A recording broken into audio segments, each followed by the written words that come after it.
ছৰ্দাৰ ৰাইজ কিৰকিহৰ আৰু সঁজুলি ইউটিউব চেনেলৰ এক নতুন ভিডিঅ' লৈ পুনৰবাৰ আপোনালোকক নমস্কাৰ জনাইছোঁ। মই আজি আহিছোঁ চিমেণ্ট চাপৰি লামাজান। ইয়াত বিশেষকৈ আমি কৃষি বিজ্ঞান কেন্দ্ৰৰ দুজন আছে, আমি তিনিজন আহিছোঁ। আহি ইয়াতে কৰপ কাটিং হৈ আছে।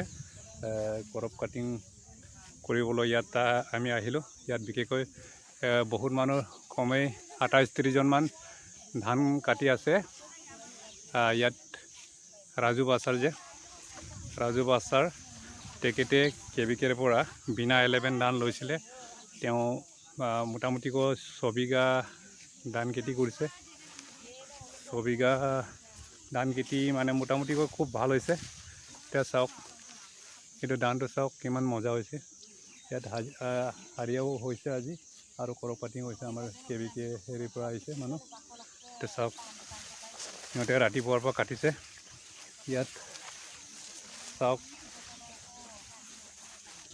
ইমানখিনি কাটিলে সিহঁতে ৰাতিপুৱাৰ পৰা কাটি আছে। ইয়াত দেখিছে সেইফালেও ধান হয়, ধানে ধানটো যথেষ্টখিনি হৈছে বুলি ক'ব লাগিব। আৰু ইয়াত শিপাটো চাওক, শিপাটো কিমান ডাঙৰ হৈছে।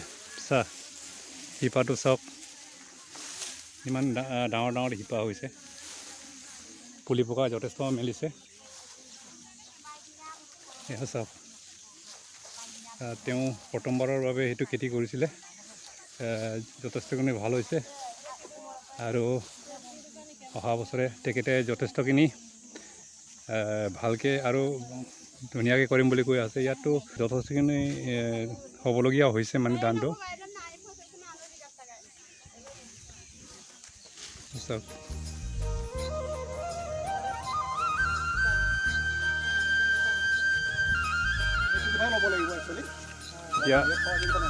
ইয়াত কৰপ কাটিং চলি আছে।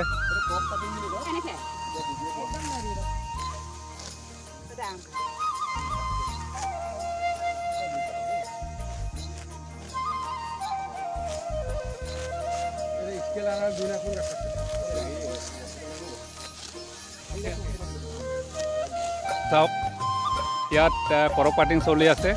কৃষি বিজ্ঞান কেন্দ্ৰৰ পৰা ৰাজু বাছাৰে কিবা বিনা 11 ধান ইয়াত লগাইছিলে, বড়ো ধান লগাইছিলে।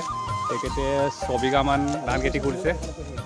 আজি আমাৰ এই কৃষি বিজ্ঞান কেন্দ্ৰৰ পৰা চাৰিঙতি আহিছে আৰু ইয়াত মানে চাৰিওফালে ইয়াত হেৰি কৰি ইয়াত ছাৰ কিমান আছিলে এইটো?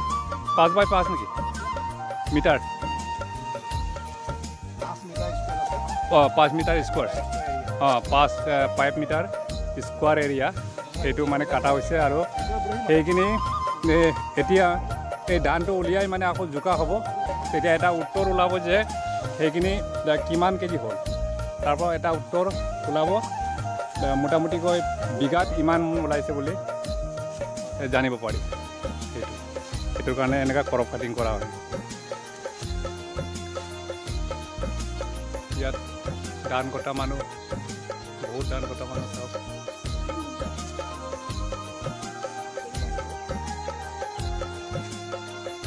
এফালেও কাটি আছে।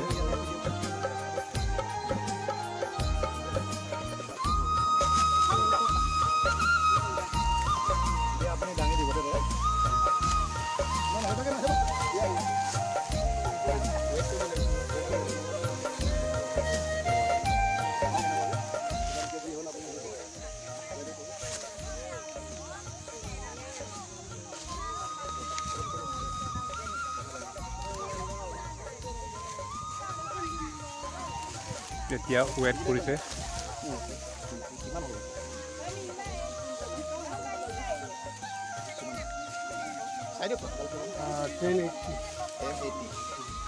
তাৰমানে 10 কেজি লগ হৈ যাব পিছে।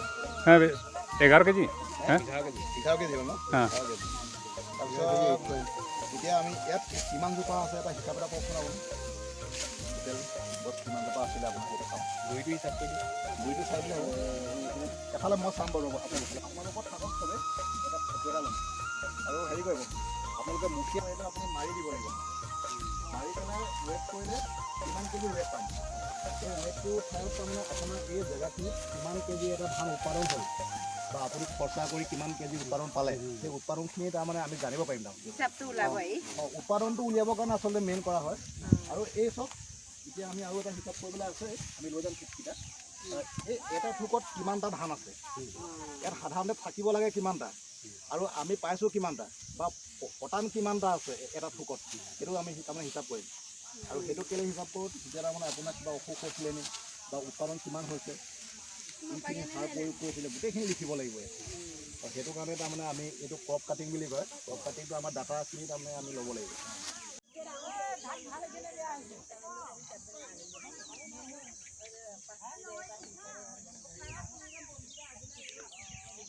এতিয়া ভাত খাবলৈ গৈছে, দুপৰীয়া হ'ল, চবে এতিয়া ভাত খাবলৈ গৈছে।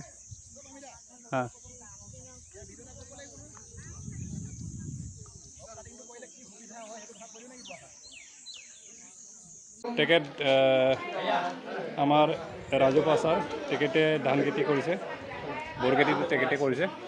তেওঁৰ পৰা আমি অলপ কমেণ্ট এটা লওঁ। ধন্যবাদ। মোৰ নাম শ্ৰী ৰাজুপা ছাৰ। আজি মই এই আমাৰ KVKৰ পৰা যিটো আমি কঠীয়া আনি বীজ আনি আজি মই 6 বিঘামান ধান ৰুইছোঁ। 6 বিঘা ৰোৱাৰ পিছত আমাৰ যিটো ছিষ্টেম হ'ব লাগিছিলে সেইটো হয়তো মোক মানে বিশেষকৈ ডিপাৰ্টমেণ্টলিভাৱে অকণমান সহায় নকৰাৰ কাৰণে অকণমান মোৰ দুৰ্বলতা হ'ল। ধান লাইন পিং নহ'ল। সেইটো কাৰণে মই অনুৰোধ এটা জনাইছোঁ যাতে অহাবাৰে মোক ডিপাৰ্টমেণ্টৰ পৰা যাতে মোক সহায় সহযোগিতা দি আগতীয়াকৈ বীজটো দি পিনি যাতে মোক কিছু পানী যোগান আঁচনিৰ পৰা ধৰি বা যিকোনো আমাৰ ধৰক পাতি কিবা কিবি যদি আছে আমাক সহায় কৰিব লাগে বুলি মই আশা কৰিছোঁ।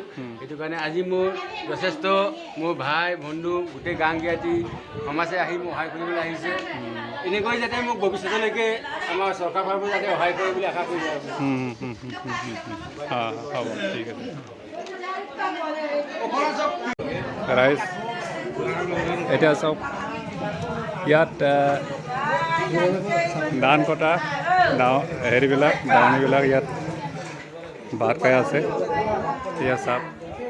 এতিয়া চাওক ইয়াত এই আজি ৰাজুপা ছাৰৰ কিবা ধান কটা হাৰিয়াত দেখিছোঁ মোটামুটিকৈ বহুত মানুহ আহিছে। ইয়াত তেখেতৰ পৰিয়াল আহিছে, তেখেতৰ অঙৈ বঙৈ আহিছে, সকলোৱে গোট খাইছে, কিমান ভাল লাগিছে।